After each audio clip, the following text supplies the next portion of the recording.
quoi il vient dans le sens où dans le secteur offensif, tu as déjà des joueurs comme Coad ou Amouma. Bon, alors c'est vrai qu'Alonso étant blessé gravement et pour longtemps, il peut prendre numériquement cette place-là. Mais quand tu vois que Galtier, sur des matchs importants, parfois se prive et de Coad et de Amouma en même temps, un joueur offensif de plus demande presque pourquoi il le prend. Alors c'est vrai qu'après, si pour pas cher tu peux élargir ton banc, mais comme Molo est souvent irrégulier et un petit peu léger comme garçon dans la tête. Tony, je vais te redonner la parole, mais la justification a été un peu donnée par Romeyer qui rappelle que Saint-Etienne va être privé de 4 joueurs à vocation offensive. Donc tu as cité Alonso, Nicolita, Gradel et Goulam. Donc voilà, il dit qu'éventuellement Molo ferait l'affaire. Alors il a loué, Tony, c'est pour ça que je voulais te parler aussi de l'état d'esprit du joueur, parce qu'on en a beaucoup parlé de ce joueur à fort caractère. Romeyer a parlé de ce caractère plutôt de manière positive en disant c'est bien, on a besoin d'un joueur de caractère, mais est-ce que justement c'est pas être un peu le loup dans la bergerie finalement dans un vestiaire qui vit plutôt bien depuis le début de la saison, avec un Galtier qui gère ça très, très bien. Est-ce que Tony, t'as pas peur que ça va être un peu le bazar dans le vestiaire stéphanois? Parce que tu as vu que le départ de Molo, il s'est fait dans des conditions un peu houleuses, hein. Départ de Nancy, il a critiqué son entraîneur, son capitaine. Ouais, c'est ce que il avait fait la même chose ailleurs. Rappelez-vous de la fameuse phrase qu'on repassait souvent dans l'after quand il parlait de Franck Dumas. Non, quand il parlait de qui? Il parlait de Guy Lacombe là, quand il avait clashé en disant ça c'est pour celui qui a voulu me carrer l'année dernière ou un truc comme ça là. Donc Tony, ton avis là-dessus sur le problème du vestiaire et sur l'éventuelle paix du vestiaire qui pourrait être dérangée?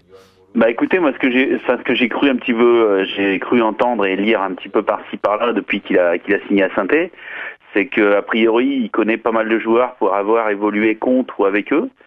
Donc peut-être que ça peut être une solution pour lui de bien s'intégrer. Après, comme on dit, oui, effectivement, c'est un joueur qui arrive dans un contexte et dans un club qui est bien structuré cette année, même si, j'allais le dire tout à l'heure, on a eu 3 matchs difficiles et importants qui nous ont emmené 3 défaites juste avant la trêve. Mais voilà, maintenant on sait très bien qu'il est là pour en priorité remplacer Gradel.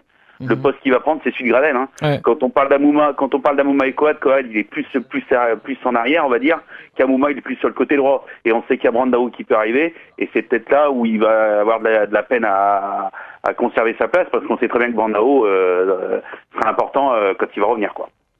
Ok Tony, merci d'avoir appelé. Tiens, on va écouter Yohan Molo à l'issue d'un match. Vous allez voir un peu. Je crois que c'est la phrase à laquelle je faisais référence. Vous allez voir un exemple de joueur au bord de la crise de nerfs. Yohan Molo. Et voilà, je tiens juste à souligner que c'est pour quelqu'un, il se reconnaîtra. Il m'a carré toute la saison, il a fait de moi un martyr.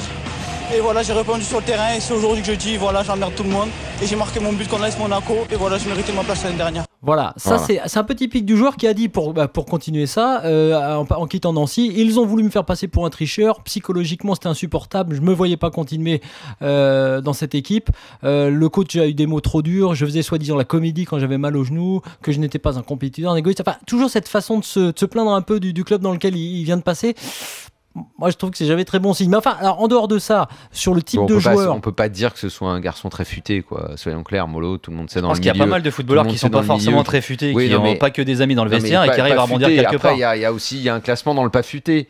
Et lui, dans le classement du pas futé, il est en bas. Tu sais que t'as un joueur qu'on classe dans le pas futé du tout, qui vient d'être sacré meilleur joueur d'Allemagne. Qui s'appelle Franck Ribéry. Non, mais je sais pas. Des fois, ça veut rien dire. C'est une question d'environnement, de plein de choses.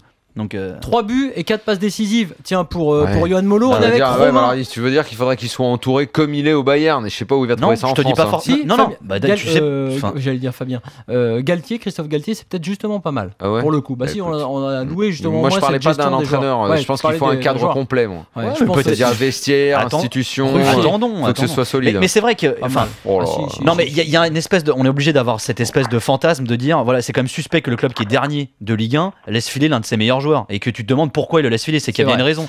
Alors il est peut-être pas bien là-bas, ça veut pas dire qu'il ne sera pas bien. Ça.